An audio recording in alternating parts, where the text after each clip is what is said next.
Hello guys, आइए विद्यार्थी classes में एक बार क्लास 11 के वेक्टर को हम लोग अब शुरू करते हैं। बिल्कुल बेसिक लेवल से शुरू करेंगे और आपके सिलेबस में जितने को टच किया है वेक्टर्स को हम एक एक को आसान भाषा में आसान शब्दों में आपको समझाएंगे। आप ध्यान से देखिए, सपोर्ट कीजिए, मजा आ जाएगा। सबसे पहले देखिए, फिजिक्स में वेक्टर और स्केलर दो क्वांटिटी है। एक क्वांटिटी है देखिए वेक्टर, एक है स्केलर और एक है टेंसर। दो नहीं, अब तीन हो गए। वेक्टर हम लोग जूनियर क्लास में भी थोड़ा सा पढ़े थे कि that physical quantity which can be expressed with the help of direction as well as magnitude, that is vector quantity।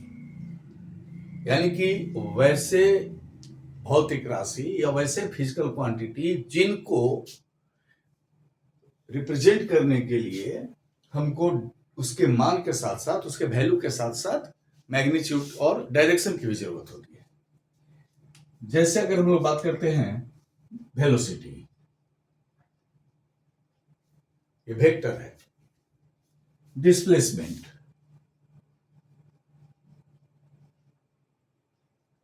ये वेक्टर है। फोर्स वेक्टर है।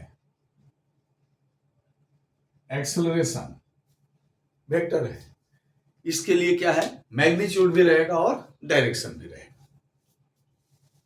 आगे आप बात कीजिए स्केलर में। That physical quantity which can be expressed with the help of only its magnitude, no need to consider any direction, that is the scalar quantity। इसके लिए सिर्फ इसका न्यूमेरिक वैल्यू काफी है, हमको डायरेक्शन की जरूरत नहीं है। और इसके अंदर में हम लोग बात करते हैं देखिए टाइम का, स्पीड का,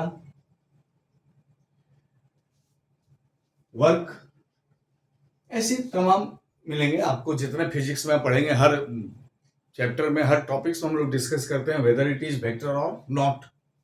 डिस्टेंस भी आएगा, देखिए इसके अंदर में डिस्टेंस भी आएगा।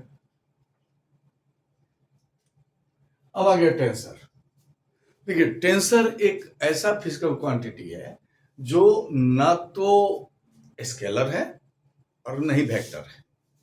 जैसे moment of inertia, moment of inertia या स्ट्रेस, ये सब क्या है, टेंसर क्या है, टेंसर क्वांटिटी इनको बोला जाता है। अब देखिए स्केलर और टेंसर को तो जाने दीजिए, हमारे सिलेबस में हमारा मेन ध्यान कहाँ है, अब वेक्टर पे। वेक्टर बहुत तरह के होते हैं जिसमें हम लोग इसको ब्रॉडली क्लासिफाई किए हैं वेक्टर को दो पार्ट में। वेक्टर को हम लोग दो पार्ट में करते हैं। पहला होता है स्यूडो वेक्टर और दूसरा होता है ट्रू वेक्टर। नाम से क्लियर हो रहा है, स्यूडो वेक्टर का मतलब है वैसा वेक्टर जो फॉल्स वेक्टर है, और ट्रू वेक्टर का मतलब है जो सच्चा वेक्टर है। देखिए स्यूडो वेक्टर को हम लोग एक और नाम से बोलते हैं रोटेशनल वेक्टर, रोटेशनल वेक्टर, और कहीं कहीं एक्सियल वेक्टर भी इसको लिखते हैं। कहीं कहीं इसको हम लोग एक्सियल वेक्टर भी लिखते हैं। ट्रू वेक्टर जो होता है इसके लिए हम लोग लीनियर वेक्टर, लीनियर टर्म का यूज करते हैं, या पोलर वेक्टर भी बोलते हैं कई जगह। देखिए यानी स्यूडो वेक्टर हो या रोटेशनल वेक्टर हो या एक्सियल वेक्टर हो, एक ही हुआ। ट्रू वेक्टर है उसको लीनियर वेक्टर भी बोलते हैं, पोलर वेक्टर भी बोलते हैं। लेकिन है क्या चीज, ध्यान देने वाली बात है, स्यूडो वेक्टर क्यों बोला गया, वेक्टर है तो फिर स्यूडो कैसे है, इस पर ध्यान दीजिए।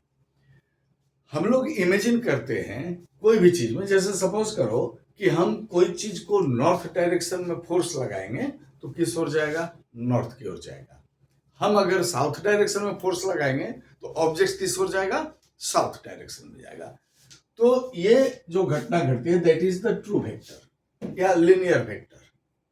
ये वेक्टर जो है, इस वेक्टर को बोलने के साथ, इसके क्वांटिटी को बोलने के साथ हमको डायरेक्शन का कॉन्सेप्ट अपने आप दिमाग में आ जाता है कि ये किस डायरेक्शन में जा रही है। 5 kilometre towards north, 10 kilometre towards south, इस तरह से डायरेक्शनल होता ही है। तो इसको हम लोग ट्रू बोलते हैं, लिनियर बोलते हैं या पोलर बोलते हैं। अब स्यूडो की बात आई है।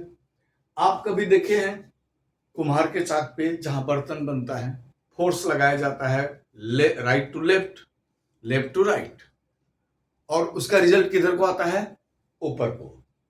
तो जिधर डायरेक्शन है उस ओर तो कोई फोर्स ही नहीं लग रही है, वो रिजल्टेंट है। तो इस तरह से रोटेशनल मोशन के केस में जब कोई वेक्टर आता है तो हमेशा वो स्यूडो वेक्टर होता है। जैसे हम लोग इसमें बात करें angular velocity, angular acceleration, angular momentum, ये सब क्या हो गया, स्यूडो वेक्टर हो गया। ट्रू वेक्टर की बात करें, linear velocity, linear acceleration, linear momentum, linear momentum, ये देखिए यहां वेक्टर का साइन होता है, ये इसको वेक्टर का साइन बोलते हैं। यानी किसी भी टर्म के ऊपर में आपने जब ये एरो हेड कर दिया ना, दैट इज द वेक्टर। तो यहां तक आपको समझ में आ गया। तो अब ध्यान देने वाली बात है कि अगर हम एस लिख दिए डिस्टेंस और डिस्प्लेसमेंट के लिए, तो इसमें डिस्टेंस कौन होगा, डिस्प्लेसमेंट कौन होगा, ध्यान देने वाली बात है। जिसके सर के ऊपर में हम लोग ताज बैठा दो, जिसके सर पे आपने वेक्टर का साइन दे दिया, that is the vector quantity and it is displacement. और जो ऐसे ही रह गए वो रह गए स्पीड, सॉरी डिस्टेंस।